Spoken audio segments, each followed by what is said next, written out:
Hey, everybody. Welcome back to the Fans in Motion podcast, the one podcast of hot Night Ranger talk in the internet. The only podcast, I think we're number one in our market of for Night now. Ranger exclusive podcasts. I say to both of you a very quick little lyric. Give me back my 4-track and my self-doubt. Say hello, Josh. Yo. Brentry? Andrew, I think you mess up that intro. I think the intro should be, as I'm now sitting here thinking it, the podcast that you needed, but you didn't know where the fuck to find it. There you go. The only podcast that you didn't know you needed or didn't know where to find it. And I give you these lyrics. I give you these lyrics. I'll say it again so we can introduce the episode we're going to talk about. Give me back my 4-track and my self-doubt. Oh, no, I was going to give you different lyrics. I was just going to make something up. Stop talking. It's one of my favorite lines off the album Neverland. And that's what we're going to be discussing here on this episode. We're going to be, was it Josh? We're ranking these songs in the order that we think they should have been. We're just going to rank the songs. Down the road, we'll do a deep album dive into it. But this is just ranking our favorite tracks. And we did Dawn Patrol a couple months ago, and we just decided not to go in order, and we'll just jump around. And every couple months we will, just hit an album and rank it, and eventually we'll get to a deep album dive with Neverland, where we actually did, dig into the history and everything. Right. Yeah, I mean, this one is, I think we've made no bones, is one of my personal favorite albums of theirs. So it's going to be there's going to be a number one, then 10 number twos after it. And I think when we ranked our favorite Night Ranger albums, this was, besides maybe Midnight Madness, this was the one album that was in maybe all of our top fives. Yes. I think so. Yeah. And when we do a deep dive, we can name it, I Do Believe We Had This Planned. I got him when he was drinking. Wow. Ooh, that almost came back out the wrong hole. Woo. So anyway, we're gonna get to that shortly. We're gonna rank these songs. I've been looking forward to this since we started this podcast. I've always wanted to really talk more about this album, but let's talk about the previous episode, Josh, which was with the interview with Brandon Etheridge. Any feedback? Any good, bad vibes? Besides, it was very cool to talk to Brandon, to meet Brandon. There's never any bad vibes. Yeah, it was a lot of. I think people really enjoyed, obviously, the Night Ranger story, but the whole career arc of, some people liked hearing the whole Germany. Yeah, going to Germany a couple times, and just the twist of fate, and then just the Queen talk. You can't go wrong with listening, hearing about stories about Brian May and Roger Taylor, and it was just it's just a good episode and gives you a little bit of a peek behind the scenes, and you kind of get. I mean, we've gotten a better grasp of kind of where Joel came from, because Brandon was somewhat similar, and you even get a little bit better knowledge of Joel Hoekstra and how his career started. Absolutely. The musical theater stuff was really interesting. A little peek behind that curtain. Now, since I wasn't there, I got through probably 75% of it yesterday. He has a great speaking voice. It was a treasure hearing somebody mic'd up, equal volume. But does he do a podcast? Does he do anything like this? He does some stuff on YouTube. Is a YouTube thing. Well, actually, this is something I forgot. He put, so, with the whole Capitol riots and everything, there's that one clip of the girl with her boyfriend, and she's crying because she just got maced. I don't know if you've seen that. It's somewhat of a clip that's out there. She's crying, and she says something like, they're like, well, what were you doing? She's like, we're storming the Capitol, or something like that, right? Anyways, he put a YouTube video up where he made it like a musical, the interview. Oh. And I don't know if there's any stuff that he modulated the voice or if he just did it all on his end with the piano, but he's sitting there playing the piano, and it sounds like a musical where she's in a musical talking about raiding the Capitol. And someone took it and put it on TikTok and didn't give him credit. Oh, Wow. And it got 1 million views. It went viral. So he tried to reclaim it and put it out there himself. And then some other woman put it on TikTok, but instead of having the actual footage of the woman, yeah. she's got a wig on and she's acting it out. Oh, But she at least gave Brandon the musical credit on it. But yes, he probably lost a good amount of chunk of change, number one. Oh. Yeah, so he has this viral video that was out there, and it was just in the last probably 5 days or so. Yeah. So yeah, he does do some YouTube stuff, Okay. and so it was nice because we hooked up beforehand to test everything, and it was like 10 seconds. But what's his one YouTube thing, Josh? You remember what it's called? It's like, where's the F? Where's the the F's the beat? Where's the fucking beat or something like that? I need to get with him because I've watched a couple. It's Yeah, funny. have you? So they break down a song and they tell you exactly where the beat is, and it's funny that just kind of for those who can't find the beat in a certain song. But yeah, it was a good episode, and hopefully we can find something to bring him back. Yeah, well, the Home Improvements episode Yeah. we could do. So, is there anything new in the Night Ranger world news-wise that we can? I don't know that anything's happened in the past week. I would, if I had anything to add to the Night Ranger news, I would just be telling everybody to go to your local record store at the end of the month. Make sure you get the colored version of Midnight Madness. It's being released on January 31st, I believe. Is that correct, Josh? January 29th. 29th, I'm sorry. I knew it was at the end of the month. But yeah, get on that, people, and I'm sure we'll have copies to show. It will be great. That's the only thing Night Ranger news-related I have. The other thing is Joel's got a new album coming out, I think February 12th. You can get that pre-ordered. So there you go with, at least we got some new music there. And that new song of his is rocking. Yeah, so Little animated video I was watching. I was like, man, this just rocks.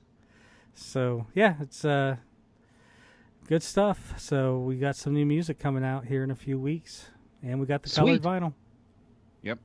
Anybody got anything new Night Ranger they want to talk about? Anything you've ordered? Anything you added to your collections? Such nonsense. I'm looking around. I don't have anything here to. Brentry. Andy, you can hold up that Big Life flat I sent you. I don't know where I put it. Oh, That's what I was looking around. I was down here. You noted the other day, I moved my setup around, and I'm like, I don't know where I put it. The only thing I haven't reached is this, which I've shown before. Is I refound this autographed CD that was sent to me by a mutual friend of ours, Brent. Allen Wiesenhahn sent that to me, and I had, again, in moving my stuff around, I refound it, so I will re-show it. I got to try to remember where these things go. I'm such a... Alan's a cool guy. Unlike Josh and Brent, I am completely disorganized. My CDs are a mess. Okay. Josh, What's trying that? to show something. What's that? Well, this goes to show you the height Night Ranger was at with Seven Wishes. When you have a promo or a press kit with a personalized folder. Now, I may have shown this on the something similar on the Seven Wishes episode, because I do have the press kit from that, and I do have the folder, so I probably had shown it. But I saw this one, and it had a couple extra pieces that I knew I didn't have. So this is probably a complete one, unlike the one that I thought I had, which was complete. So it comes with a couple press releases. I'm not sure if this would have originally been with it. I would assume that it was, but this is November 16th of 1984. Look at Wow. that. And it is basically the title is Night Ranger's Midnight Madness album finishes first year on charts. Year on the charts celebration for million selling album draws San Francisco politicos and rockers. So talks about them being at a music celebration. It was like maybe raising money for politicians, and it basically just goes on to basically talk about all of their achievements with Midnight Madness. Yeah, but it does talk about. We always talk about Night Ranger and being labeled a ballad band, and I always kind of said that they went along with it. They called themselves Stainless Steel.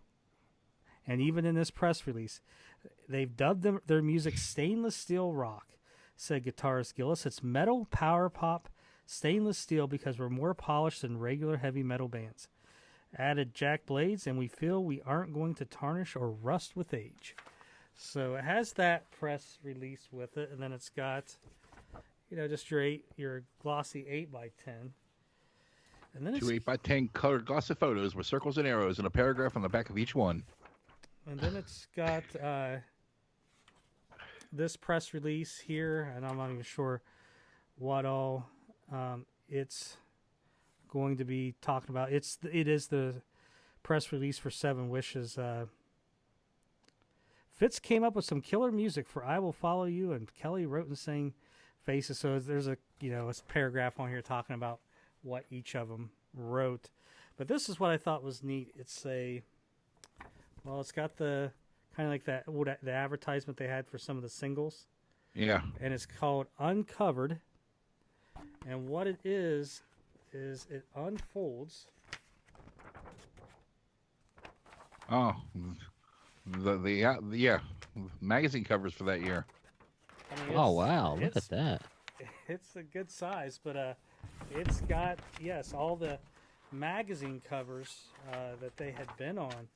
So some of them we've shown before.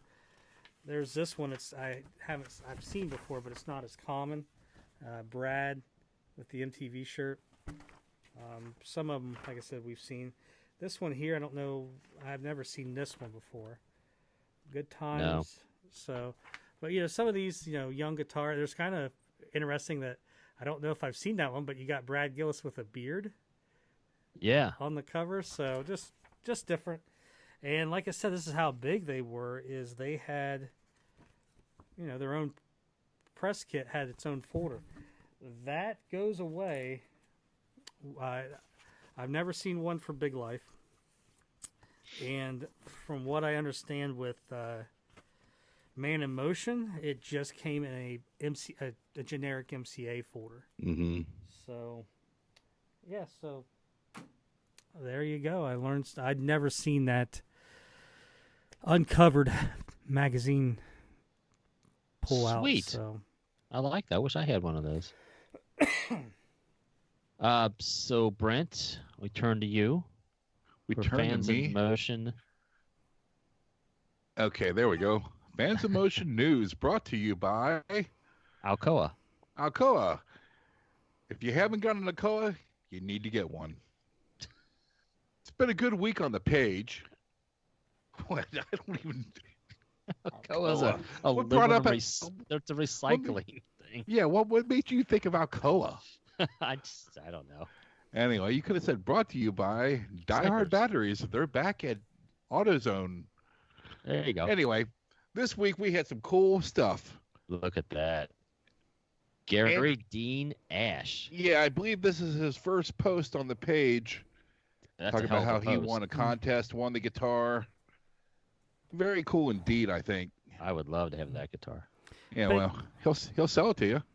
Yeah. Basically, it's for those that can't see. It's Gary posted a picture of him with this signed guitar up against the bus with the band. So then, like you said, it was probably his first post on the page. Yeah, and he's new to the page as well as the next gentleman. Stephen Garman and his daughter. And his daughter. He didn't say her name, so I just put and daughter. Okay. Yeah, this was his first post to the page. Welcome to the page, guys. Thank you for sharing. It gets better from here, I promise you. You'll love it. And our final one, which this one really, it's another posing with the band, but she had also transcript of some music from our episode we had done. Yeah. That's Robin. What is it? I can't see the. I'll say Ludite. Yeah, I just can't see the name because it's so small on my screen. Yeah, we may be mispronouncing your name, Robin. If we are, please correct us. But Yeah. Robin Ludite. Yeah, she's a fellow Ohioan, I believe. Yeah, but really cool. Younger fan, loves the band. I think she told a great story with it. Yeah, she and did. it got a lot of traction on the page. Yep. So I thank all three of you. I thank everybody for posting, but these were the three that stuck out in my head as I was preparing for the episode. Awesome. Thank you, Alcoa. We got a few others too. I know Dave Glazer posted. I forgot his band. They kind of got a video, them doing his band doing. Well, I'm saying it's not like a live track. I think they've already recorded it and we're doing a video. I mean, don't quote me on that, but for "Sing Me Away," and I forgot the other one too. Dang it! I know. And then you did a cool logo for one of the Japanese fans, Ryuto. Yeah. He actually messaged me right before the show started, and he is currently sitting there in his living room watching us speak with Eric Levy doing 13's Fitz riffs. Wow. Oh, there you go. He said, "I'm watching this now." And then very cool. We got a contest going. It will already be ended by the time you hear this, and we'll probably draw it next week. But going through all my Night Ranger stuff, I would, if I came across something I had duplicates of, or just mainly it was duplicates and I just didn't need 2 or 3 of them, put them off to the side and posted it on the page and basically said, hey, tell me something you enjoy about the page and tell me something you enjoy about Night Ranger, and basically if you comment, we will put you in the drawing or however I'm going to do it, and we'll give some stuff away. And then, am I eligible to enter that, Josh? Because I saw something I wanted. Negative. What did you want? Live forever all over again, single. Oh, I just saw that at a used record store the other day for like $3. I don't want anything. Josh has always been very gracious to us. That they don't even know about Christmas stuff. And Patrick Fitzgerald, fan on the member on the page, posted on, I think it was on the Eric Levy podcast post that we did. He wrote, I have a question. Yes, I know another question from you. I am wondering if there is a Night Ranger song that Eric would like to play, but Night Ranger has not played. And I would love to see Night Ranger re-record Restless Kind with Eric for the new album. Thank you. So, was talking to Eric, and I threw that out there at him. And here is his response to Patrick Fitzgerald. Yes, good question. I really love Panic and Jane off of the 7 album. We played a truncated acoustic version once during the first Dawn of Madness show. Love that song. And from the 80s era, I would really enjoy Restless Kind too. So, Patrick, how about that? There you go. What I did forget was who synced up 4 in the morning. I'm looking right now. Yeah, the 2 versions of it. I just had a spider crawl across my laptop. Oh, yeah, no, when you close your eyes. Oh, I'm sorry. Yeah, that's what I meant. I apologize. Yes. Yeah, that was the one I told you we needed to do a logo for, but he already had one. Yes. That was Jason. Bensky or something like that? Yeah, here, I'll show. I went back. Here, let's see. Where is my Skype? There is Skype. So what it was is we said on the Midnight Madness episode, I think on the bonus track episode as well, is there's 2 versions. Here, I went back and grabbed this. Jason did his own logo before the page even started. Oh, it behind nice. me? Yeah. I went back and grabbed that off his page before. So there's 2 versions of Midnight Madness. You had a version, and they're very similar. I couldn't even really describe the difference to them. I knew where the line was. I just couldn't really describe it as well. But it's so you had the Midnight Madness vinyl was on the Midnight Madness cassette. Yeah. It was a little bit different a version. And when they released it on CD down the road, they used the same version that was on the vinyl. On the greatest hits, they used the version that was on the cassette. So what he did was he basically put it in a program and played them together. And one is a little bit longer. And really, it's the line, I think, at the end of the first verse that's different. Where one is Jack basically sings, "Do you still think about me?" And the other one is, "I bet you still think about me." Oh, nice. And what's very similar is in 1983 when they were writing that, they were probably had the sniffles just like you did, Andrew. My nose is itching, and there was a spider from the loose coquiana crawling up and down my freaking leg, and it's freaking me out just a little bit. It's waiting for the cramps. It's waiting for you to cramp up. Well, if I look a little distracted, I'm just trying to find it so I can either crush it or just shoo it away. There's a spider on your head. Hello, spider. What kind of lingo is that? There's a spider on your head. What does that mean? That means there's a motherfucking spider on your mother. You guys ever seen Nothing to Lose with Tim Robbins and Martin Lawrence? No. Oh, that's the best line out. There's a spider on your head. It looks over at Tim Robbins, and you see the spider, landing on his head, and Martin Lawrence is, Tim Robbins is like, what kind of, lingo is that? It means there's a motherfucking spider on your motherfucking head. And then he feels it and he loses it. Anyways, I'm about there myself. Sorry, Have you killed the spider there? No, I can't find the damn thing. Anyway, we'll just progress. We'll move on. I'll just be a little fidgety, a little more fidgety than normal. Shrieking like a little girl. No, it's not a big one. It's a little. But I'd have been shrieking. The carpet under me is beige and the spider is beige, so I can't see it. Really? Those are one of those Tennessee killer beige spiders, man. Yeah, that thing. I've heard about it. You got to watch out for them. I don't know. It's you know what? Whatever. Yeah, whatever.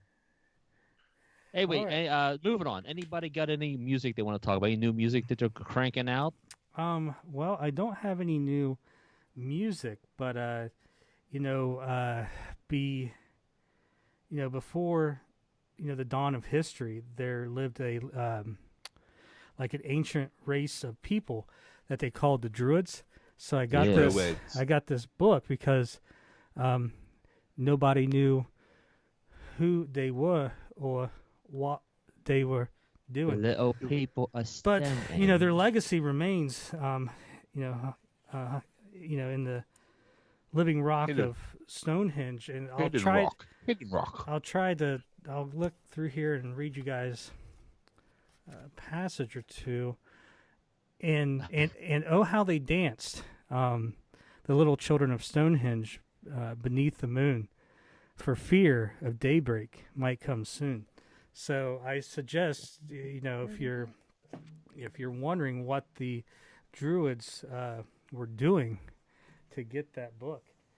And what would they say if they were here tonight? Wish you were here. We talked about this a little bit with Brandon. Remember, I was telling you guys how when I was over in Europe, I don't know, 15 years ago, there was two big songs everywhere on MTV and everything, Within Temptation and Joel, and just I come back and I think, oh, those will be the two big songs here. The Joel song, it was everywhere. The other song, and it's from this album. It's kind of like, I don't know, Evanescence. It's a female singer. They got a real big following. They've kind of over the last 10 years got a following in the States. Released more albums over here. And anyways, this was something that was available not too long ago, and I picked up just because I enjoyed the album. It's got the green, that's cool green looking vinyl and the custom label, and it's actually done real well. It's got a glossy cover and poster inside. But anyways, that was the album that I was talking about when I was overseas, and like I said, MTV Europe played the hell out of it. United States, not so much. I don't even think the album. I had to buy that album and the next album from Europe because they weren't released in the States. And then they started probably about 2008. Started to get some U.S. releases and touring some here. And, you would see some of their shirts like in Hot Topic and stuff like that. Brent, you got anything you been listening to? Or? I've been delving deeply into Ugly Kid Joe this week. Nice. Yeah, maybe have some killer. I only know their hits. I don't know much about Ugly Kid Yeah, Joe, you really but I enjoy should. their hits. There's an album called Motel California, and it came out during the grunge era. Yeah, like 95, somewhere around there. Yeah. But it's absolutely spectacular. Well, that's good. It's heavy, it's funny, but it's heavy. And when I mean heavy, lyrically it's heavy. Yeah. And it'll put you in a mood. And as soon as it puts you kind of this mood, then a song called Bicycle Wheels comes on. And that just makes you kind of... And then Sandwich comes on. She was a good witch. She was a bad witch. But all I really wanted was a motherfucking sandwich. Come on. A bandit, left-handed. The woman drove me crazy, but I couldn't understand it. And then so what you're saying is...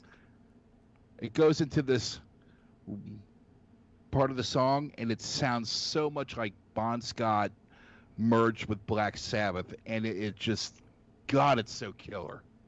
It's a silly song, but it's killer. You're saying is in the pantheon of great lyricists, you have Lennon and McCartney, Dylan, and then the guy from Ugly Kid Joe. Is that what you're trying to tell me? Well, Whitfield Crane is fantastic, and Klaus he has some of the best rhythm sections of music I've ever heard in my life. I think their drummer is the drummer for, Godsmack? Well, yeah, I believe he went there. I don't know if he was on that album you're talking about. They had I don't know if you guys know the band Alter Bridge. It's basically Creed with a different singer. I saw them back. Wolfgang was in that band, wasn't he? Wolfgang plays with Tremonti, Mark Tremonti. Oh, yeah, okay. From Alter Bridge, but he wasn't in Alter Bridge. But so saw them a few times in 2007, and the opening band was a band called Another Animal, which was basically Godsmack with Whitfield Crane on vocals. Really? And then I guess you could say it was half of Ugly Kid Joe and half of Godsmack if you wanted to count Shannon Larkin, the drummer, as, because he was in Ugly Kid Joe. But yeah, it was just weird just seeing those guys, in a small club, and here they are. It's basically Godsmack with a different singer. And like whatever the guitarist was, Rabola or something like that. I can't think of his name, but yeah, I'd be walking in, I saw him twice, Columbus and Fort Wayne. I was just walking, and I accidentally we bumped into each other, and I went to say, "Oh, excuse me," and yeah, it was the guitarist for Godsmack, just out in the crowd walking around. So that's cool. Did you guys ever go to a club in Fort Wayne called Pierre's? No. One of the craziest, weirdest, coolest clubs I've ever been to. So, anyways, if you've ever been to Pierre's, been to a club in Indiana called Club Dallas, where a guy slides on his guy slides on his knee doing this the whole time while Andy's playing up on stage. Jesus Christ! Oh my God! All right, on that. Hey, real quick. So, I have since we can talk about a book I picked up. Can you see that? That's not about the Druids, though.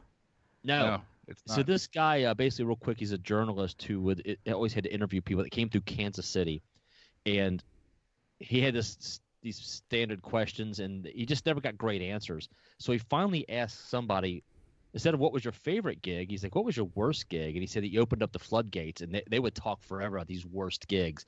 So this is basically a book about there's Def Leppards in here.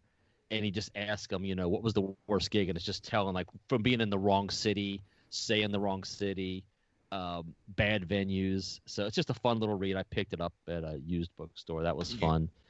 And a podcast I just discovered. I'll see if I can get that up, or not to advertise or give other people. Can you see that? Yeah, tour something. It's called Stories, but it has the word tour in it. So, Brent, what got me to this is this guy was a merch guy for Butch Walker. Okay. He's interviewing Butch, But this guy, he's toured with all these other bands, and he's telling tour stories. And as I've said to our friend Fred Michael, he should be doing. So I just started listening to this podcast, and it's pretty fascinating. They're about an hour long, and he just talks to artists that he's toured with, and they just tell some stories about being on the road and venues and what have you. So if you're looking for something else besides Fans in Motion to listen to, which I don't know why you would, but once you've listened to all of our entire catalog, Stories spelled with a T-O-U-R.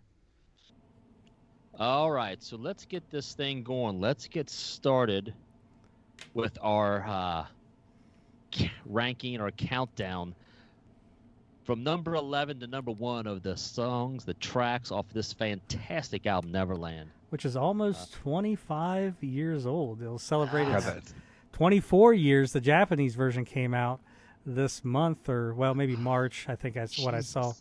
But 24 years. Yeah. where's time go? And That is hard to fathom, man. And I think, too, when I was ranking these was, like, I think the song placement on the records, you know, kind of gives you how you feel about the song, too, because normally you don't think about that, but the Japanese version came out 3 or 4 months previous, and it had a running order that was totally different from the U.S. version. Yes. Yes.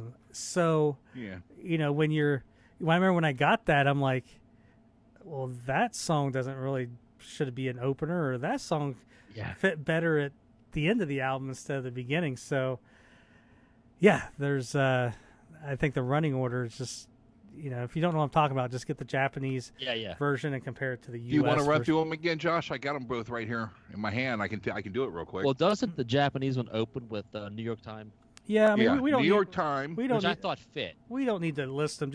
I would just say the biggest thing was the opening song on Japan was New York Time, and the opening song on the U.S. version, Forever All Over Again. Right. Other than that, the songs are different throughout. And then the Japanese version of Neverland doesn't have Walk in the Future because it was on the New York Times EP. So, yeah, all you got to do is just go to, you know, look it up on the internet. You'll see the track listings. Tell me if I'm wrong. Tell me I'm wrong.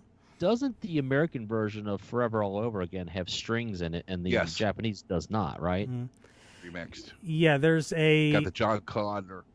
There is a Forever All Over Again single that's out there that has 4 different versions.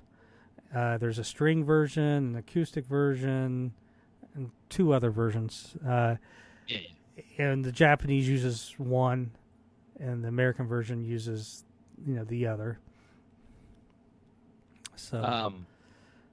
So, and I just when you talked about being almost 25 years old, if you also think back and remember, this was their reunion album, right? Fitz had come back.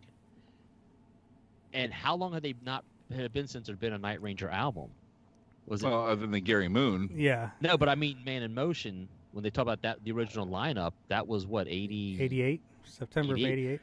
So then you start doing the math of, if this is almost 25 years old, damn, one of us is getting old, Brent. Yeah. And I'm just saying. And I'm older than you. And they had actually gotten together the year before, 96, somewhere April, May, and did a tour, which I saw in July of 96, and then you saw them early 97, which we'll talk more about down the road when we get into that Neverland album. So they were together and had toured some, and then recorded this album, and then retoured for it during 97. I mean, it was a good little time to see Night Ranger because they toured to hell with Gary Moon in 94 and 95. You had an album in 95, and then 96 they toured again with the original lineup. 97 you get an album. 98 you get an album. I mean, it was. Then we kind of enter the doldrums of Night Ranger, and where you just got some repackaged stuff, and you didn't get a new studio album until 2007. I mean, it's hard to believe Hole in the Sun's they're 14 years old, so. That's because Jack called up Kelly and said, "Hey, Kelly, how long does it take between albums for Def Leppard and Metallica. Why don't we try that? Yeah, why don't we try Maybe that and that's you combine both of them? Yeah. Maybe that was the problem. Yeah. All right, my friends, lads, are we ready to do this? I'm ready. Brent, I want to give preface us your this. number 11. I want to preface this like I do every time we do one of these episodes. This is one of those perfect albums, in my opinion, Yes. where I love every song on the album, but it's got to be ranked somewhere.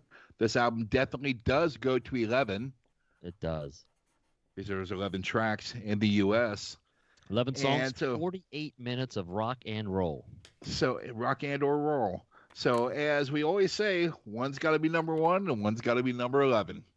And my number 11 is New York Time. Oh, come on. Wow. Out of the gate, we're going to have a problem. Number 11?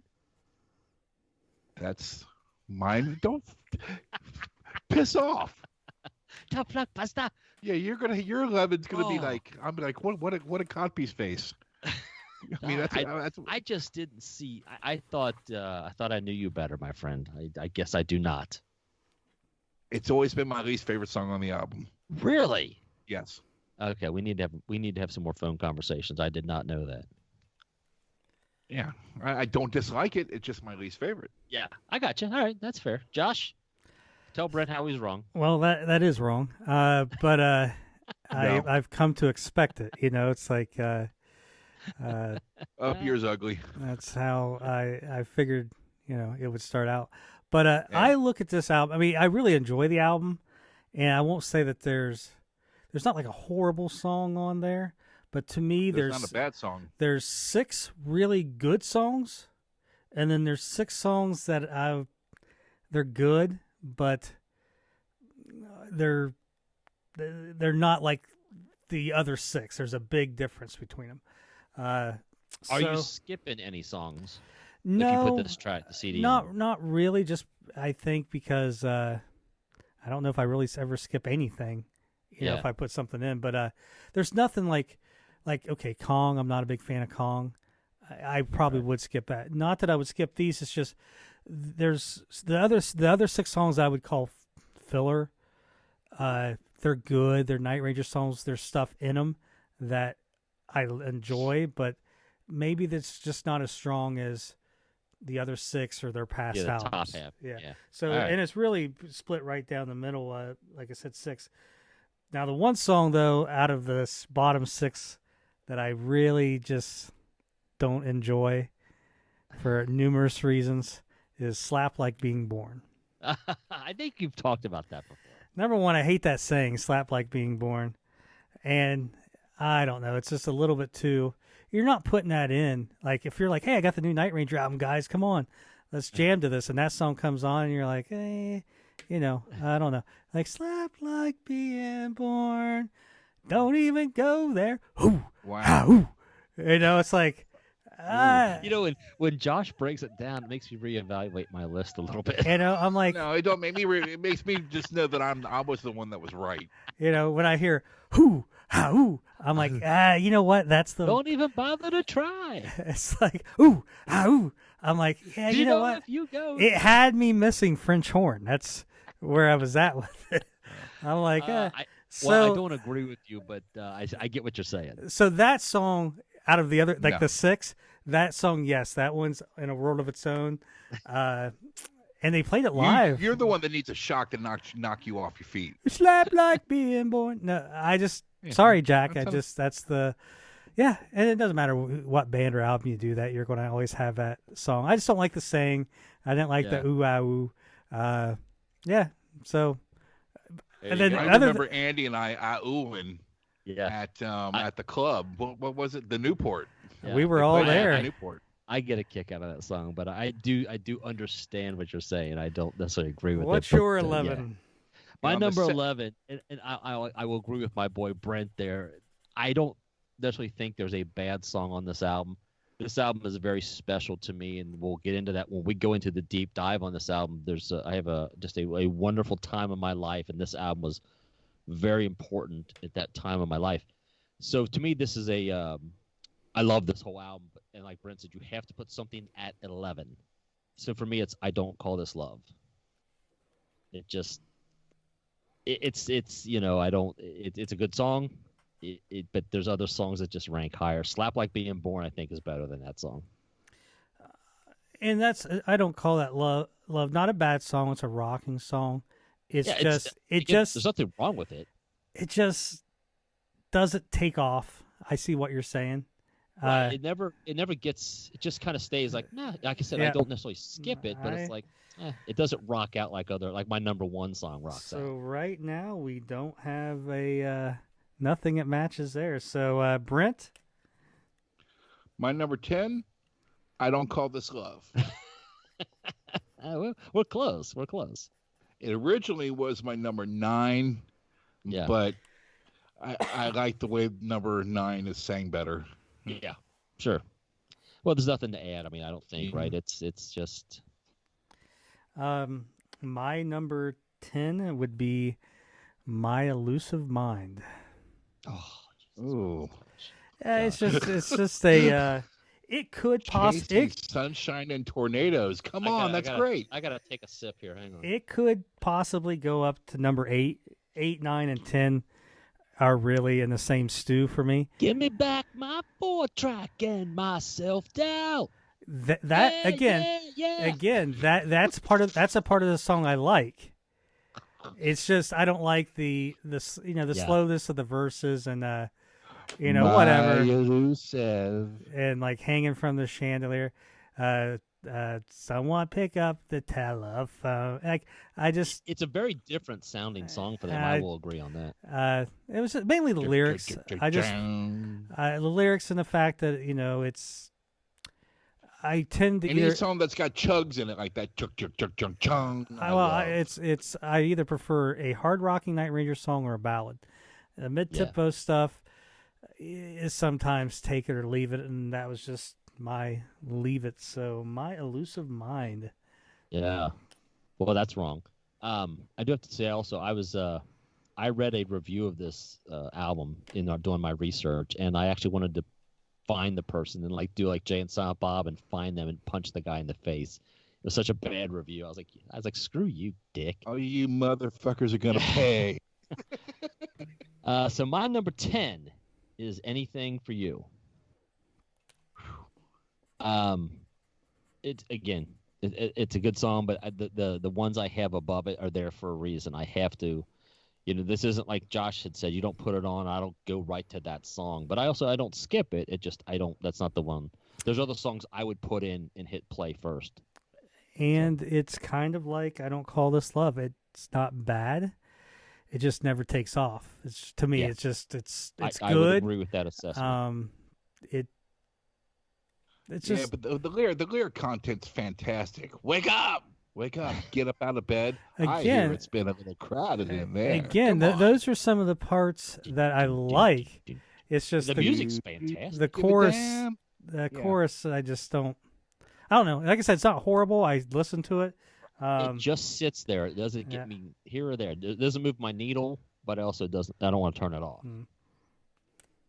Brent, do you have a number 9?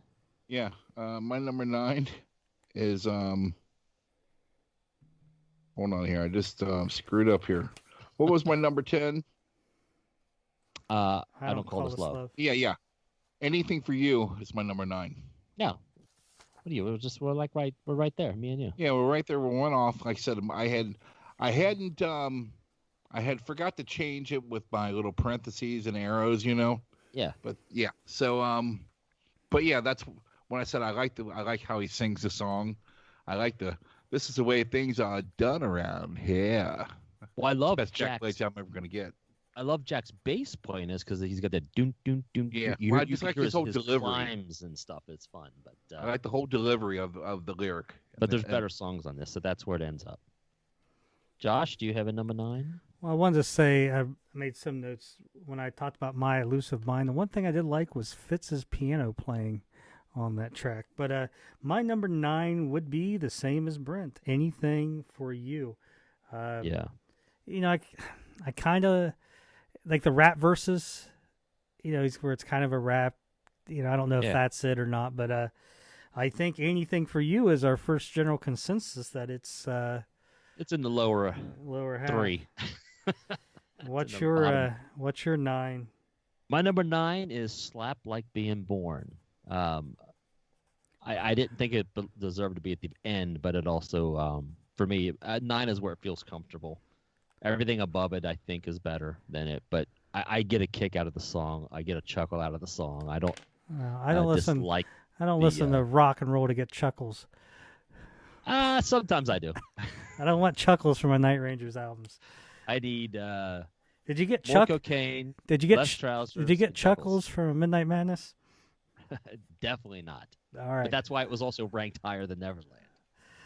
But So yeah, Slap Like Being Born. It's just a fun song. Every now and then you gotta have a song. what's that in Blazing Saddles? We're like harumph harumph. You didn't give me a harumph. That's what we'll start doing now. How how How? you didn't give me a harumph. Don't even go there. Brentry, number 8, if you dare, sir. Wah! Slap Like Being Born. How that you hurt. really just shifted one song off from us? Yeah, right now. That's well, cool. All right. Well, then so I that get, means your New York Times already 4 notches higher than mine was. So My New York Times is considerably higher than yours. yeah, so I'll it's, tell you that. so it's with I that love Slap. I love it. But number 8. Slap and Anything for You would be the 2 lowest ranking songs so far. Consensus. My number 8 would be Sunday Morning. Okay. Again, I think it could switch with Anything for You. It's Sunday Morning's fine. It's it's a darker song for Night It Ranger. is. I mean, it's got more akin to being one of those darker songs on Big Life than anything else. What saves the song for me is the guitar solo. Yeah. I'm trying to think who plays it on that. I can't remember off the top of my head, but the guitar solo, the guitar in that, that's what really saves the song for me. So my number 8 is Sunday Morning. Nice. My number 8 is Walk in the Future. And I know. I really battled with moving this one up considerably higher and Considerably more widespread. considerably than John. It's like an internal battle for me because this could change tomorrow. If we do this again tomorrow, there might be another version of this. And I kept moving my list around, and I was like, I got to settle this song somewhere, and I didn't feel like bumping anything else. So it ends up at number 8. It probably deserves to be a little higher. I'm sure you guys have it higher. It's one of the songs, the more I listen to it, the more I actually like it more. And I'm like, God darn it, now I got to move something else. And I just have other songs that I like. So right now, today. So number 8, Walk in the Future. Tell me I'm wrong. Right? My number 7 pains me to put it at number 7 because I love it so much. But Someday I Will is my number 7. Wow. I love it. That has to hurt a little bit to put it there. It hurt a lot putting all these songs somewhere. Oh, dang. That's a tough one for me. Someday I Will is just classic Jack. Loving everything, loving you. So what if I couldn't walk on water? I What if know. I'm not king of the hill? It is such a song about all 3 of us. We're never going to be that guy. No, I'm never. No matter how many wives I have, I'm never going to be that guy. The only time I Josh? walk on water is when it's on my driveway. That's it. That's called ice, and you're slipping. Oh, Josh, if there's a number 7 My in your life. number 7 would be I Don't Call This Love. Oh, wow. So, That's higher than. Yeah. well, Justify it. Sir. again, that's the last song of that 6 I was telling you about. Yeah. I Don't Call This Love, Sunday Morning, Anything for You, My Elusive Mind, Slap Like Being Born. All those have parts of the songs that I really enjoy, but for one reason or another, they just don't get to the part or don't get to the heights never get over that. And we all kind of think the same because I Don't Call This Love. All three of us have put on there Anything for You and Slap Like Being Born. I'm the only one that's put Sunday Morning and My Elusive Mind on there, but yeah, I Don't Call This Love, and like I said, that'd be the last of those, that portion of songs I thought were just not as good as the other half. So that's my number 7. Well, Josh, you will appreciate my number 7 because it just lends credence to what you just said. And my number 7 is Sunday Morning. It's I was going to dive into it, and you started talking. And I was like, well, I'll just wait because it's coming up next on mine. It is a little dark for Night Ranger for me. I mean, if you really think with the lyrics, it's like, is Jack cheating? Like, this is a weird song. This to me but is. I like the song. It's just like, I don't know if I want to live in this. I don't want this person to be cheating on their wife. I'm like, I wish to God I'd never known your name.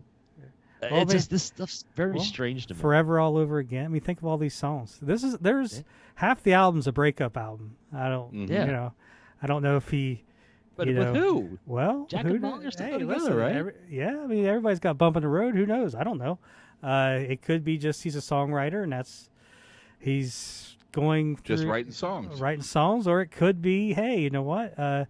Like everybody else who's in at that time, probably a 25-year marriage, you maybe hit a bump in the road, and she kicks his ass out, and he's living in the. Then you record it for posterity, so it's always be to listen to, to remind us. My Sharona. So I mean, for all we know, Tiger was telling the guy who has a 25-year marriage. I don't have that combined.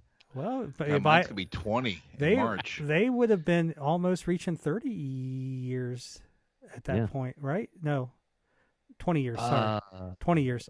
They got married somewhere in the mid 70s, 76, 77, 78, 79, somewhere in there. So they would have been reaching 20-year mark. So well, she was smart. Molly saw that sweet Rubicon money coming in. She's like, I'm getting on board the Jack train. And no one take this. We don't know what we're just. I'm just saying that we're just funning. Any marriage has ups and downs. Who knows? Like I said, she could have kicked his ass out, and he's writing songs in the Econo Lodge, and that's maybe why some of these songs are the way they are. I don't know. Or he could have just watched the movie. Yeah, that'd be a good song. So who knows? But so your number 7 is Sunday Morning. So Sunday morning. So pretty much, My Elusive Mind is the only song you guys don't agree with about being in the second half. 6, Brent.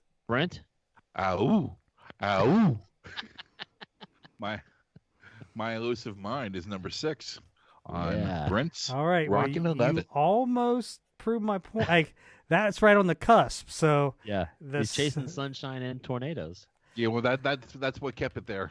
I love all of that little trade-off vocal between the chorus. I just think it's great. It's fun. It's a fun song. Josh is wrong. It's okay. It happens. I'm not wrong. You guys have proved my point on your list. Those my number 6 would be Forever All Over Again. I just Jesus. I think it took a hit when such a great song. Again, these are the top 6 that I said they're all good. I think it took a hit a little bit when they put it number 1 on the U.S. release. Yeah. I kind of like, what in the hell? Didn't make sense. And it's not bad. It's just I like the other songs better. But it's a really good. It's a really good song. When I heard, it's a good Night Ranger ballad. Maybe just a little bit too slow for them to play live. Yeah. But still a good song. Very well written. Although I have to say, I have seen them play this live. Just so you know. It didn't take a hit for me because I always, I think I had a cassette player back in the car then. So when the American version came out, I just threw the extra track on it in the middle somewhere. So therefore, the Japanese order was always the order I listened to it in. Yeah. All right. Number 6 for me, Josh. This will be proving your point. My Elusive Mind. It's right on the edge there. You and I, Andy, are just a few off. Yeah. You threw New York Time in the wrong spot for me. Not for me. So, yeah, My Elusive Mind, there's nothing to be added to it. It's just, again, it had to be somewhere. I think, my top 5 are my top 5, and this had to be number 6. Brent, do you have a 5? Who's your Johnny Bench of this lineup? My Johnny Bench. How about that little pull?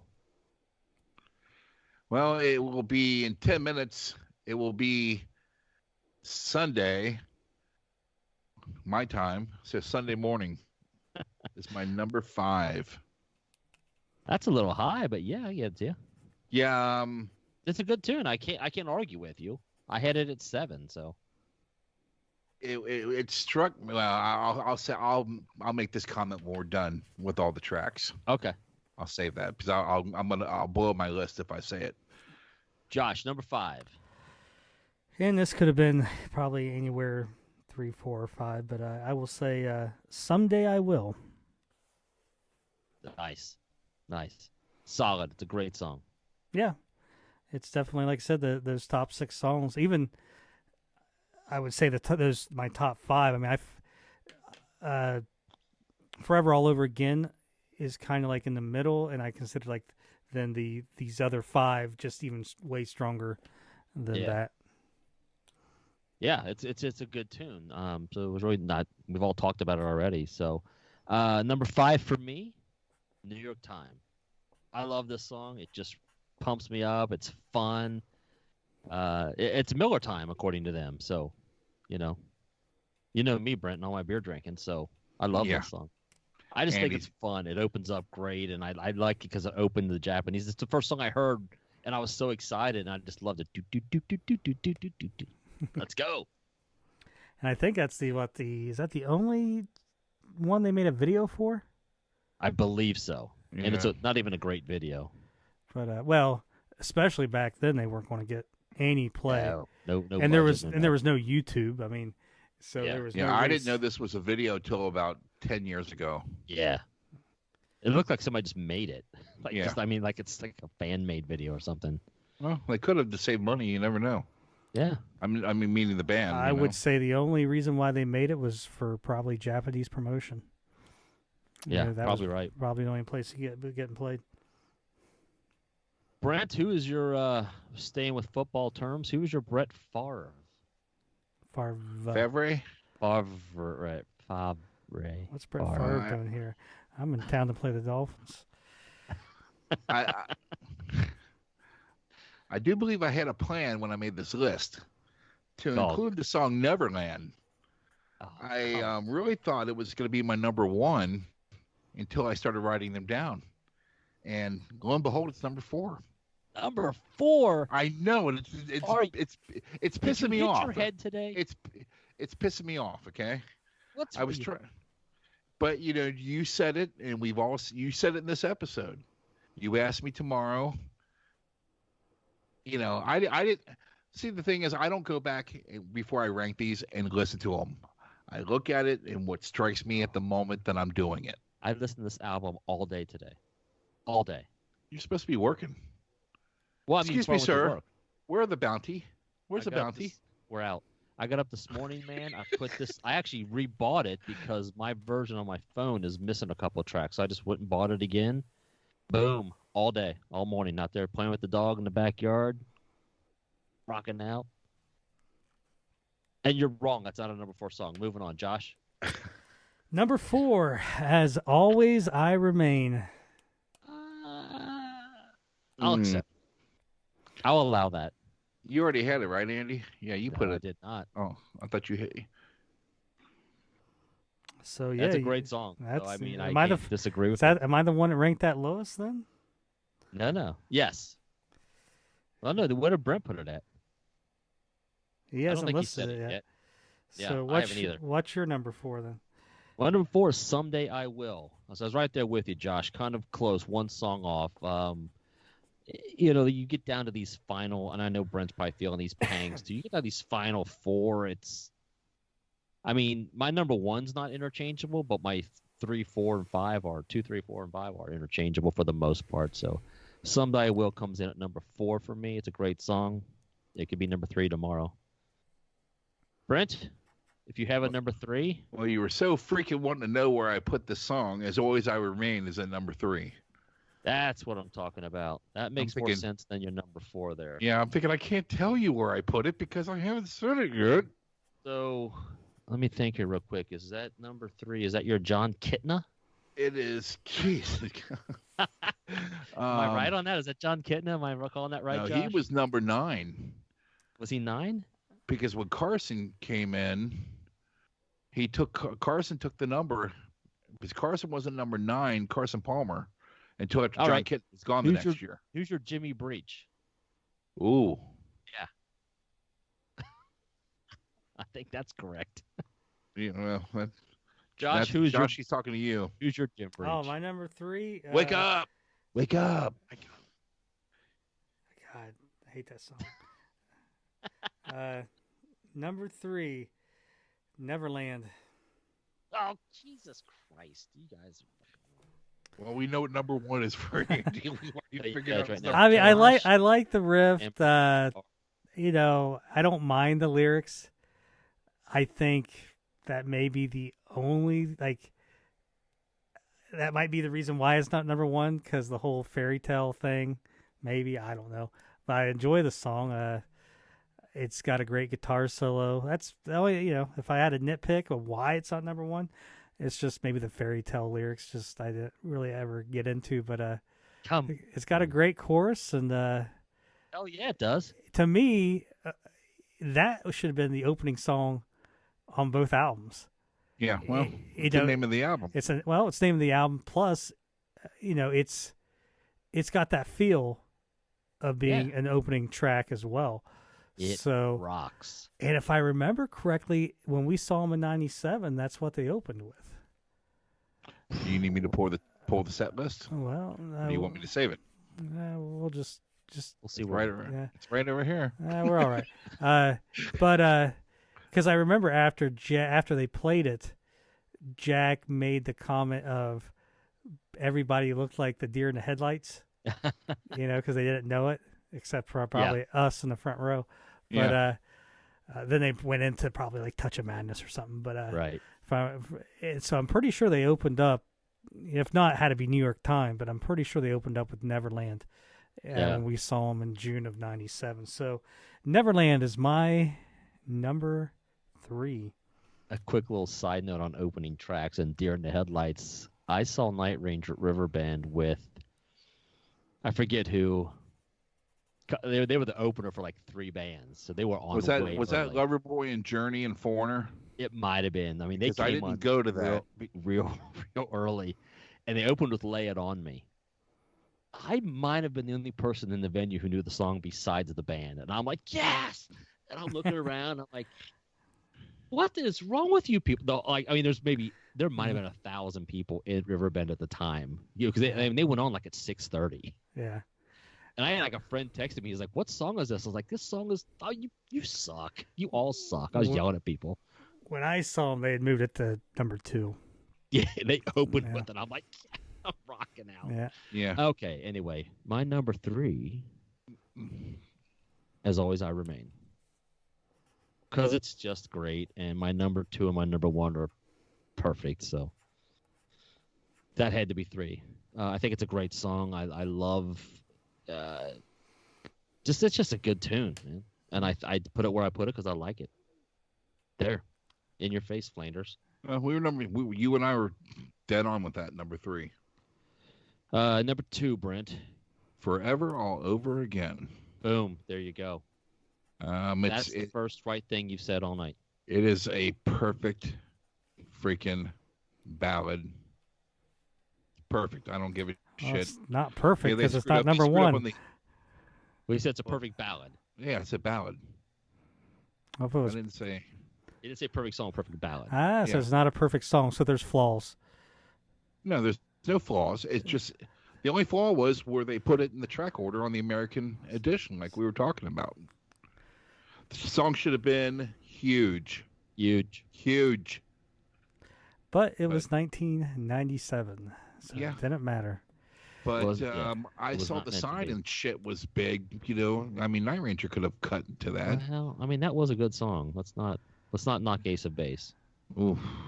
I mean, they did have the CD single out there. I mean, you were able to go to the store and buy it. It's just nobody was listening to Night Ranger. Yeah, I bet a friend of mine, when he said, he goes, nobody's gonna buy that album. I went, I bet you $10 it is a top 40 album. That was Herb. Remember that? He asked me for like 2 years. Where's my money? I'm like, you owe me money for everything we've ever done in life. Yeah. Yeah. We'd go to Camelot Music and they would give you punch cards. For every $10 you spent, you got a punch. And when you filled it up 20 punches, you got a free album. Or, a free CD. And I was 2 punches away. And I wanted the CD, but I only had enough to buy the one I was buying. And Herb was buying 2 CDs, but he didn't carry a punch card. I said, use my punch card. He's like, no. I said, bitch, use my punch card. Get my punches. He said, okay, well then, he did something. He wrote me a check. Oh no. Yeah, that's what it was.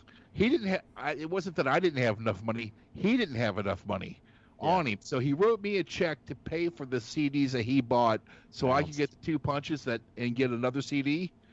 And his fucking check bounced. Yeah. And the bank ran it through like 4 times, and I had $100 and something bank fees. That's Herb. So Herb, he paid me back. Yeah. I ain't paying this, you son of a bitch. Yeah. Yeah. Good stuff. Herb's a great guy. Camelot Music Punch Card. That's what you get with the Fans in Motion podcast. Deep cuts on Camelot. Josh, Camelot Music. Do a number 2 for us. my favorite song that I'm pretty sure starts out with the sound of a tugboat. New York Time. If you crank it up, I'm pretty sure it's there's city noises going on there. You'll hear a tugboat, and then it breaks. And it's different. And I think it's different because of the kind of the Oriental keyboard intro. That's the magic fits right there. But what was great when you got that album from Japan, that's the opening track. And yes, that throws you off a little bit, but then you hear those dual guitars kick in. Tell me if I got the songs mixed up. I think it's this one that has a great Brad whammy bar, like well type solo going on there. Yeah. So, and that's one of the things that I loved about that song, because I was like, nobody's doing that. I promise you this. That's why it ranks so high, is because it was the opening track. It starts out, like I said, with the keyboards, but then you get into those dual guitars. It's like, damn, there's Jeff and Brad again. And you have Jack and Kelly sharing the lead vocals. And, freak show, discos, limousines, just some cool, rock and roll shit. But yes, right away, Brad, they do the guitar solos, and Brad does the first part, and it, right away it's Brad with the whammy bar and everything, and then, and it's a long guitar solo. I mean, because then Jeff gets to shred. Yeah. And then after they shred, it goes back to Fitz on a break, and it's just him on the keys. So to me, it was the closest to that Midnight Madness, Dawn Patrol, based off just the instrumentation of Jack and Kelly, but Jeff and Brad and Fitz. And the vocals were a little bit different. I mean, not very often do you get Jack and Brad or Jack and Kelly kind of sharing that gritty vocal, that verse vocal. But it's just a good song. And Jeff is actually listed as the first songwriter on that album. Yeah, on that song, it's Jack, Kelly, and Jeff, Jack, and Kelly. And before I forget, I wanted to mention, I believe, and again, I'm scratching my brain here. Going back to real quick to number 3 is Always I Remain. I believe in that vintage Jeff Watson picking on the guitar. I forget what you call it. It reminds you of like Goodbye and Let Him Run, the way he's picking. I wanted to mention that, and I forgot to do it when I made my. And are you talking about As Always I Remain? Yeah. I would say that it's Jeff, but Brad actually has the co-write Yeah. on that. And this album, just a little side knowledge, is I think the most that Jeff ever had on a Night Ranger album songwriting. He has 2 songs that he got credit for, which was "I Don't Call This Love" and New York Times. So New York Times, my number 2. See, I thought it was going to be your number 1 just by the look on your face when I delivered it at a number 11. It's just not a number 11. I mean, that's just fucking you being. Well, I'll say, Brent, this is where you were right. Number 2 is "Forever All Over Again." I can't add anything to it except it's just a great song and a great ballad, and that's where I put it. So now we're on to number 1s. Okay. When I broke the list down and going through it, and I'm putting them in order, I knew it was in my top, but I couldn't believe this was my number 1. But I couldn't. "Walk in the Future" is my number 1. I couldn't take it down. That song is whenever I put the CD in, or I not CD, if I'm getting my MP3 player out and I'm going through songs, I always start off with that song. The song puts me in a great mood. Wow. It's one of the best Kelly songs I've ever heard in my life. I will I would agree with you to a degree on that.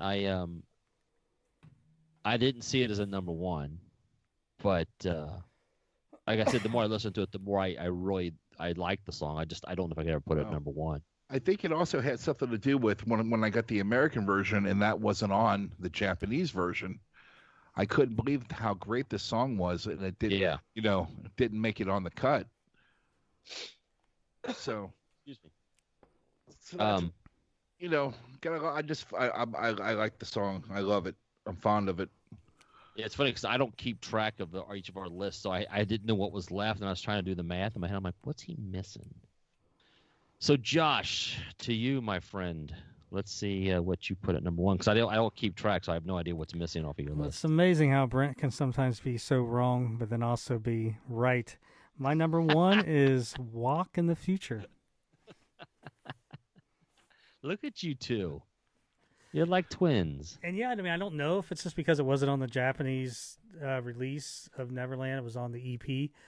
I don't think after 24 years that would be the case. I mean, if we were doing this in 1998, then yeah, maybe, because for 3 months I'd never heard that song. Then it was like a new Night Ranger song a few months later.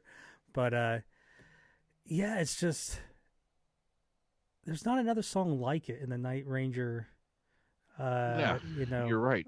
Yes, it's a ballad, and it's a little bit of an up-tempo ballad. That's why I like it more than "Forever All Over Again." To me, "Forever All Over Again" is good, but to me it was never going to take off as a single because, if you're listening to a single, it's got to move you something, and that song just doesn't move. It's a good song, but I just don't think it's something you're going to. It's not going to grain. This, to me, had, and again, it still wouldn't have mattered because no one was playing Night Ranger on the radio or on MTV.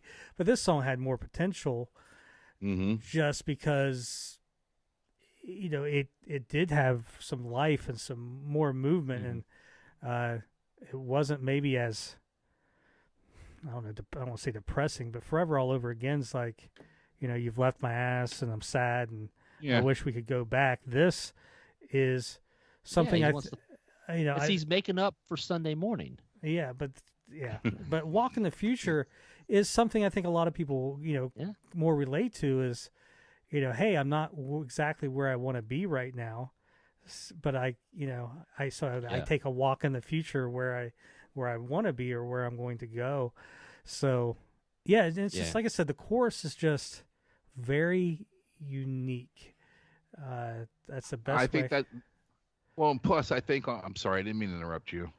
I think we've all noticed when this album came out, it didn't sound like a Night Ranger recording.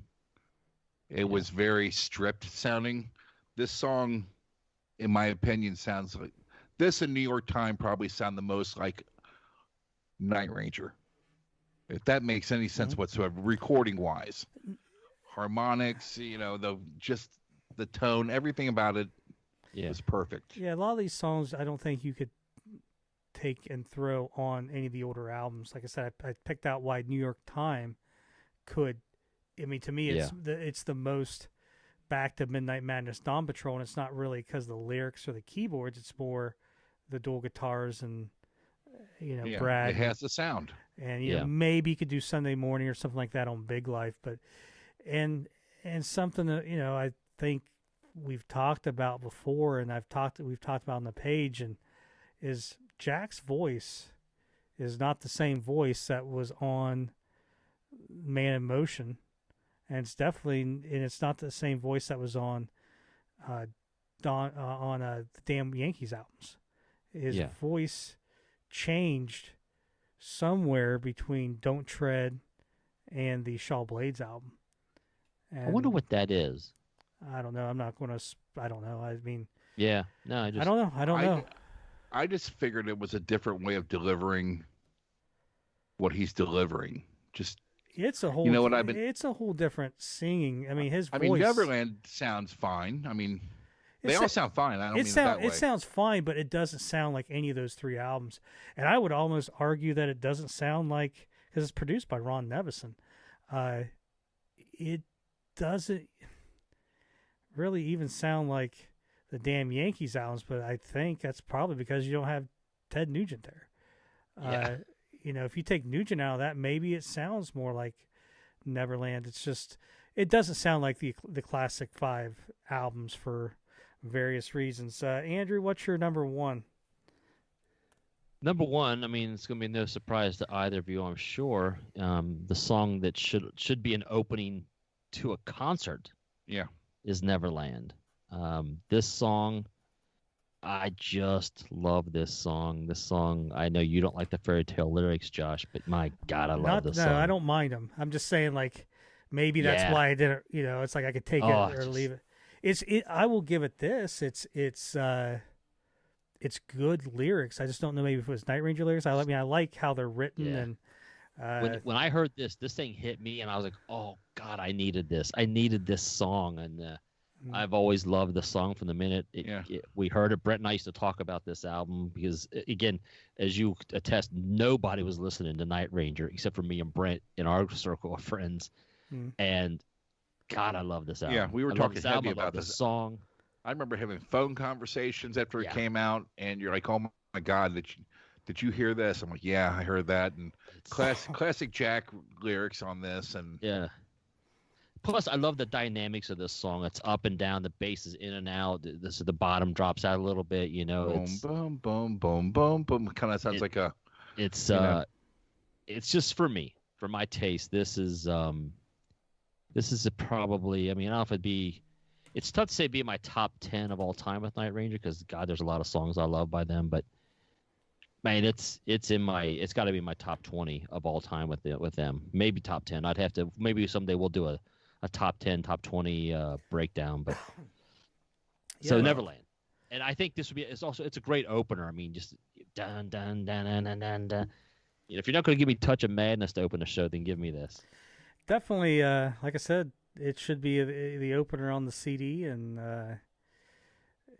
I think you could still open with it today. I mean, you an opening song you can do a lot with just because everybody's excited that you're coming out. You don't necessarily. That's the best time sometimes to play a new song because the excitement of you coming out on stage will make up for, hey, I don't know this song. As long as the second song is a hit, something they know, right? You can hold on to them. You can get away with, playing a song that you don't really. Yeah, and if I can add, and we'll get into the story when we do our deep dive, but like I talked about how this album hit me at a very crucial time, and I was lucky enough to be at a very, very cool show. Long story short, when they did this song at that show, they actually dedicated it to me and Gary Brent. Yeah, I know. At the show, he's like, this song goes out to these two guys who came out from Cincinnati, Ohio, and he went into Neverland, and I'm like, fuck yes. So. Yeah, I mean, it was a good I mean, it was fun knowing that your band was back. Again, if you didn't live through that time period, it was strange, man. it was the last really strong grip that grunge had. Grunge was still king, but it was starting to see the cracks. You had bands like the Eagles had come back, 96. You had Kiss, back. So 97, Night Ranger hit, but it just wasn't not quite yet, was it really acceptable to listen to all those bands again. They were still considered has-beens and not the legacy acts that they are now, right? Right. And that would change in another couple years. Then you would start getting grunge would start kind of dying away, and you'd start getting the J-Los and the Ricky Martins. So you started getting into where no one gave a shit really about rock. You could listen to whatever you wanted, but and there was no promotion for it, even in magazines like Metal Edge. Metal Edge never really covered Night Ranger, even during the Gary Moon era. I remember the one time that they did, it was the 10th anniversary, and I think they interviewed Brad, and he was talking about the Mojo album. But even with this album coming out, there was, and when we talk about Metal Edge talked to everybody. Yeah. I mean, every group was discussed, but they never talked about Neverland. And I am in an issue of Metal Edge in the summer of '97, where you write in and send a picture, and I'm in there with Kelly Kagi, and I'm 17, 18 years old, whatever, a little bit older than that at that time, 19, 20, and I'm scrawny, and I got a baseball cap that's too big, I look like a cancer victim or something like that, but anyways, it looks like Caillou. Yeah, I look at it, and I look at it, I'm like, that's why I wasn't getting laid. That's why. That's it. Amazingly, though, I was living with a girlfriend of mine. But anyways, I figured since they are not getting any press, I wrote a letter and I sent a picture, and I basically wrote a letter where I was thanking Kelly, but also promoting the album. I said, hey, I was able to meet, Night Ranger, and their new album Neverland is fantastic, and I just wanted to tell Kelly thanks for always being, great to us whenever we met him. I don't know. It's been 23 years ago since I, probably even seen it. But actually, someone had it on sale, posted on sale on eBay, and I think I took a screenshot of the cover. I'm pretty sure this is the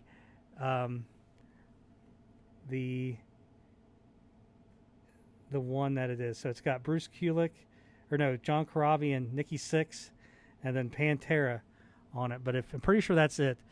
So if you go in that and they got like the mailbag or whatever. I bet I had that.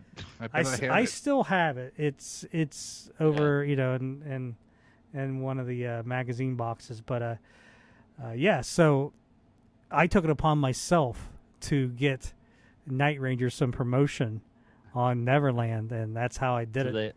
They owe you something. Yeah. Well, they owe you big. Well, I owed them. Kelly was cool to me on the Mojo tour, but that was the only press that they got for Neverland. I don't think they ran any ads, and they sure as hell didn't get any interviews. So the only thing they got was my picture with Kelly Kagi in the summer. Yeah. I think it was like August. Probably came out August, September, in that time frame. So, Josh, let me ask you. When this album came out, Brent and I have expressed how this album was just awesome to us.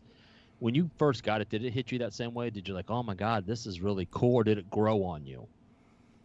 I didn't think it was bad, but you get it, and you're thinking, Damn Yankees is the last thing you've heard. Maybe Jack is, because Jack's basically the new ingredient. You got Kelly and Brad from Mojo, but and Jeff. But you're thinking Damn Yankees, and you're thinking Midnight Madness and Dawn Patrol. And this album doesn't sound like anything like Midnight Madness or Dawn Patrol, and it doesn't sound anything like Damn Yankees. So was I disappointed? Yeah, but maybe because I had such high expectations. It doesn't mean it's not a good album. I don't listen to it. You're just talking about back No. then. You know, like back then I was thinking, hey, this is going to be an album I can throw right on top of Midnight Madness, and it's not going to be. Those guys weren't 20 years old no more. They were mid-30s, probably, you know, kids, and probably going through their first divorces, and stuff. Apparently cheating on somebody. Yeah, stuff like that. So when it came out, Brent and I both were just. I mean, this album was everything we'd wanted. I mean, again, we were always huge Jack Blades fans, so it was just at least we're getting something else from Jack Blades. I think is how we were kind of seeing. At least I don't want to speak for Brent, but I was just as long as Jack Blades and the Kelly are still putting stuff out, I'm on board, and I can hear Brad playing guitar. I mean, I'm on whatever it is, man. Just keep putting music out, and then for us, it was track for track was just so good. I mean, I think when it came out, Brent, we probably had it. In order, like Dawn Patrol, Midnight Madness, and this album. Yeah, well, and, like I said, I think I was telling you guys before the show started, I walked into a record convention, and I had a CD guy that I got all my imports from. Yeah. And he's just holding it up across the room telling me, come here.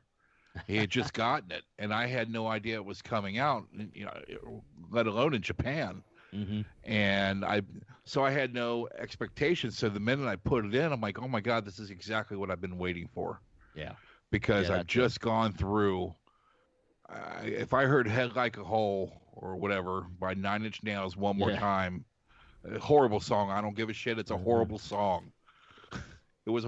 I was at that point in my life. I started listening to country because country sounded more like '80s rock than what was being played. Woo, Triumph Street. Woohoo! Yeah, it's true. And so when I told him, I can't remember how Andy got his copy. So I deduced that I bought it for him on the spot at the record convention and brought it to you. I'm pretty sure you did. I mean, I don't recall ever going out and getting it. You got it for me, probably. I had to because there was no way you could have gotten the import without me because I was the import guy. Yeah, so that means you had to find it probably somewhere in a magazine or something, Josh. Is that correct? No, I got some kind of order thing. I got it at a record convention, but I knew that it existed, so it had probably been listed in one of the advertisements. Okay, yeah. I mean, mine. I remember mine. I got. I mean, I don't know what the date was when it came out, but the record show was on a Sunday, and it was and the guy had just gotten it that week. I mean, it had just been released that week. So, I just remember it was still cold out when I got, so it was still wasn't. And I remember going there with probably $150 in my pocket, all designated to Kiss. And I'm like, okay, well, they're just $60 away from Kiss right now, but it didn't matter, Yeah. Nothing was going to beat me not getting a Night Ranger CD that I didn't know about or have, And I enjoyed 7 more than I enjoyed Neverland. To me, start to finish, 7's there's no filler to me on 7 except for maybe Kong. But I mean, it's a good time to, and it was like 7 too was just like I walked into the store and there's a Night Ranger album. I'm like, what in the hell? So you didn't have the Japanese version first on that one either. I don't. Okay. I mean, I don't know. I don't know if it was released. I don't remember there being a big difference. It came out months before it did in America because it was the same deal. Went to the record show. My buddy Joey handed it. Here's the next new Night Ranger. I'm like, God, that was quick. Yeah. But yeah, it's like there was just no advertisement or anything like that with it, and it's amazing too because Night Ranger getting with Neverland. I mean, that was Sony legacy. That was a pretty decent label to be on, and I don't know how much they pushed it, but there was a CD single that you could go in the CD store and buy. So that's as much as they pushed it. Yeah, I mean, but at the same time that year, I think that's when Rat got back together and was on Sony Legacy, and they didn't push that, but it wasn't a great album either. So Are you talking the self-titled Yellow and Black cover album? Yeah. No, Yeah. that's Portrait. It's still through. That's still through It's Sony, but Sony. Yeah, okay. But I'm hold sorry, on, not Legacy. but it's totally different, and that was about 2 years later. I think that was 99. Was it? Yeah. So this is before Kolodner really got a hold of his own little division and did Great White and Rat and the unreleased Damn Yankees album. But yeah, they had Kolodner did have some influence there. But yeah, they had they had a chance. It's just they didn't have really, I guess, the song, and I don't know if they could have, but. Who's going to play Night Ranger in 1997? Just nobody. Us three assholes. We should have had a pirate radio station like Christian Slater did and pump up the volume. Well, I mean, I guess they did save money on the album cover. Yeah, they just took a picture of someone's countertop. Yeah, I don't. Now this is one of the few things I have signed by all the members. Signed by all the members. Look at that. Yeah, I don't know what I was thinking. I had a black Sharpie. I do have one vinyl record signed by all the originals. Well, that's cool. Top Japanese CD, Andy. Well, I have something to show when it's time, signed by all the members, but we'll save that for the other episode. I do too. So yeah, if you're out there listening to us still ramble, go to the YouTube page, click subscribe, go to the Fans in Motion. Here's the hype sticker for the album. I guess I must have took mine off and put it on the actual record. Yeah, I took mine off the wrapper and just put it inside here to protect it. But gosh, Josh, we're too much alike. Why is yours a 2-disc tray? Because I got it in comp with my Japanese, so that way it takes up one slot in my CD rack. He did that on his own. Yeah. So see, on the back panel is the American version. Look at me. And on the back of the jewel case is the Japanese version. Well, I would tend to say that this. Nerds! I would say that this hype sticker was on the case because I did not peel that. You can just tell. So you probably peeled it off the case and then put it on your. Let me see if I got any gun, goof off and. But the bottom corner you could tell where I peeled it up with my fingernail. So it'd be nice if one of these labels released. I won't say re-release because it was never on vinyl, but release this on like a blue vinyl or something. Marbled vinyl. Yeah. So.